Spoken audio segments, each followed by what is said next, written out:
Sudah masuk di usia 40 tahun, energi kamu itu sudah mulai menurun, semangat kamu menurun, itu akan fisiknya pun juga akan menurun.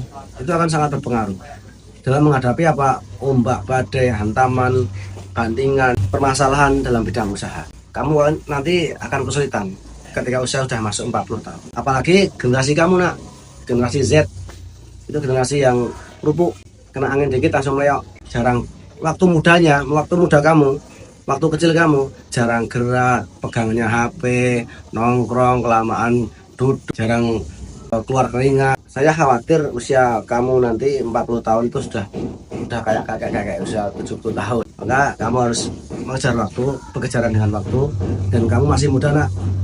Kamu harus banyak-banyak gerak, fisik, mau olahraga, lari-lari, jalan-jalan, angkat beban, dan seterusnya. Agar ketika usia 40 tahun, kamu masih sehat, masih bugar.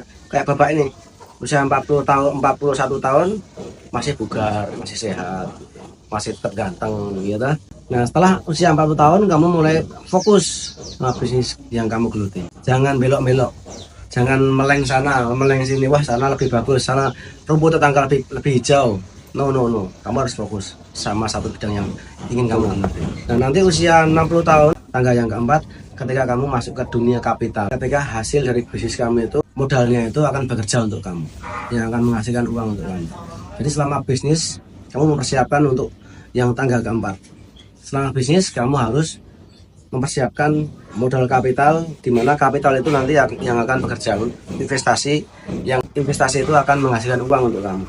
Investasi yang paling mudah, misalnya kamu beli properti yang yang bagus, yang murah, atau beli Bitcoin misalnya, nyimpen Bitcoin. Saya yakin ke depan juga makin mahal. Atau nyimpen emas. Tapi nyimpen emas itu sebenarnya bukan investasi, itu hanya sekedar untuk menjaga uang kita tidak kena inflasi. Investasi yang bagus itu ya investasi di mungkin kontrakan, kos-kosan, atau mungkin usaha orang lain yang kira-kira bisa bertumbuh. Tapi juga harus hati-hati, perusahaannya itu punya catatan keuangan bagaimana, dikelola dengan bagaimana, transparan apa enggak gitu. Tapi kalau mau aman ya udah investasi tanah aja, kos-kosan, kontrakan. Jadi bagaimana kamu itu nanti hidup harus direncanakan mulai sekarang. Dan Bapak sekarang hidup dalam posisi sekarang ini adalah hasil dari apa yang Bapak rencanakan di masa lalu dan apa yang Bapak kerjakan di masa lalu. Ini sekarang Bapak sedang menjalani efeknya. Kalau kamu dulunya malas-malasan, nggak ada rencana, santai, maka ya udah kamu akan susah. Tapi kalau di sebelumnya kamu udah banyak menabur benih yang bagus, maka di usia Bapak ini kamu akan menuai kebaikan. Oke.